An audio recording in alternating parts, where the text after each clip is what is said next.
Genesis 44. Now Joseph gave these instructions to the steward of his house. Fill the men's sacks with as much food as they can carry, and put each man's silver in the mouth of his sack. Then put my cup, the silver one, in the mouth of the youngest one's sack, along with the silver for his grain. And he did as Joseph said. As morning dawned, the men were sent on their way with their donkeys.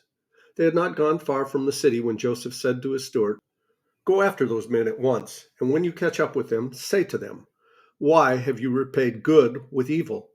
Isn't this the cup my master drinks from and uses for divination? This is a wicked thing you have done.'" When he caught up with him, he repeated these words to him. But they said to him, "Why does my lord say such things? Far be it from your servants to do anything like that. We even brought back to you from the land of Canaan the silver we found inside the mouths of our sacks. So why would we steal silver or gold from your master's house? If any of your servants is found to have it, he will die, and the rest of us will become my lord's slaves." "Very well then," he said, "let it be as you say.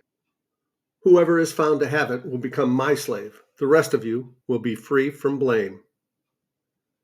Each of them quickly lowered his sack to the ground and opened it. Then the steward proceeded to search, beginning with the oldest and ending with the youngest. And the cup was found in Benjamin's sack. At this, they tore their clothes. Then they all loaded their donkeys and returned to the city.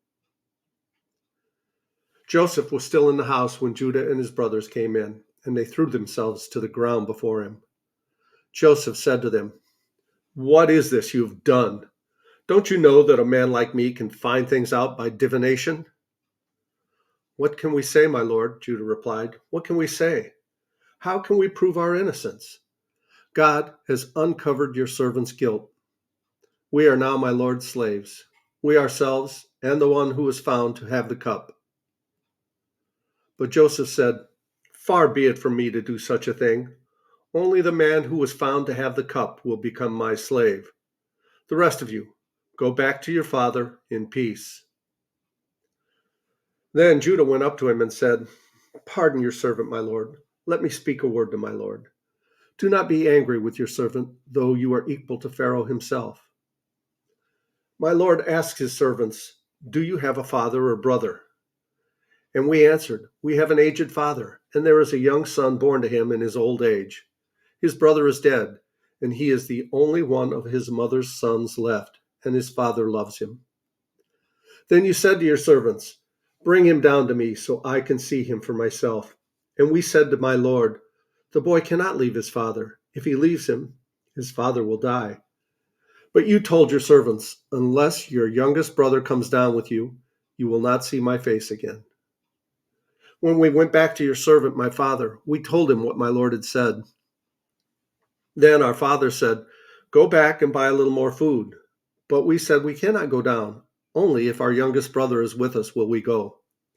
We cannot see the man's face unless your youngest brother is with us.' Your servant, my father, said to us, 'You know that my wife bore me 2 sons. One of them went away from me, and I said, "He has surely been torn to pieces," and I have not seen him since. If you take this one from me too, and harm comes to him, you will bring my gray head down to the grave in misery. So now if the boy is not with us when I go back to your servant my father, and if my father, whose life is closely bound up with the boy's life, sees that the boy isn't there, he will die. Your servant will bring the gray head of our father down to the grave in sorrow." Your servant guaranteed the boy's safety to my father, and I said, "If I do not bring him back to you, I will bear the blame before you, my father, all my life. Now then, please let your servant remain here as my lord's slave in place of the boy, and let the boy return with his brothers. How can I go back to my father if the boy is not with me? No, do not let me see the misery that would come on my father."